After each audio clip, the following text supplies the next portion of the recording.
నేను చెప్పుడు ఎలా ప్రభు, మీరే తెలిపించండి.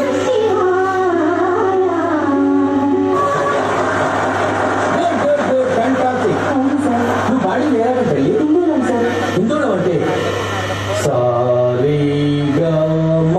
అలా. నువ్వు ఎలా ఉన్నావు?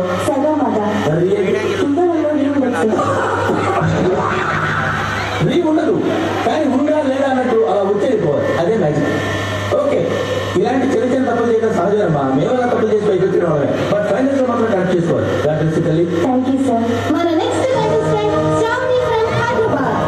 నేను పాడబోయే పాట చంద్రబాబు చిత్రంలోనిది. సామాజ వర్గం రచన వేటూరి గారు, త్యాగరాజ గీతన, సంగీతం కేవి మహాదేవన్. మా మామ పాట. అటువంటి పాట నువ్వు సెలెక్ట్ చేసుకున్నావు అంటే సాహసం అని చెప్పాలి. Anyway, wish all the best. Career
చూచారా ప్రభు, ఇతని అతి విన్యాసం, ఇతనికి సరిపడా శిక్ష విధించాల్సిందే ప్రభు.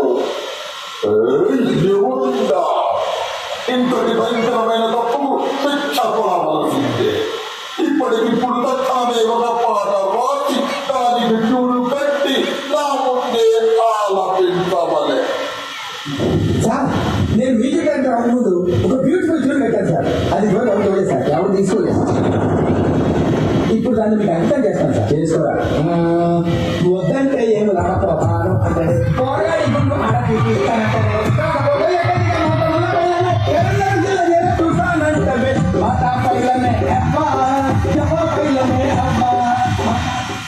ఏముందా ఇక నుంచి నీకు రోజు ఒకటే మ్యూజిక్, తర్వాత మామిడి ప్రవేశపెట్టుడికి చిత్తం ప్రభు, ఈవిడ మాహిష్మతి రాజ్యము పట్టప్రాణి అంట ప్రభు.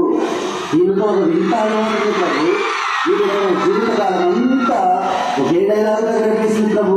అదేంటంటే, ఇదే నా మాట, నా మాటే శాసనం. ఇదే డైలాగ్ చెప్పి కట్టప్పతో బాహుబలి చంపేందుకు ఉసిగంటుంది ప్రభు.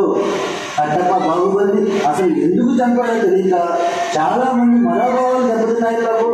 అంతేకాదు ప్రభు, మరి కొంతమంది అయితే చంపిన కారణం తెలుసుకోవడానికి పాదయాత్ర కూడా చేశారు ప్రభు.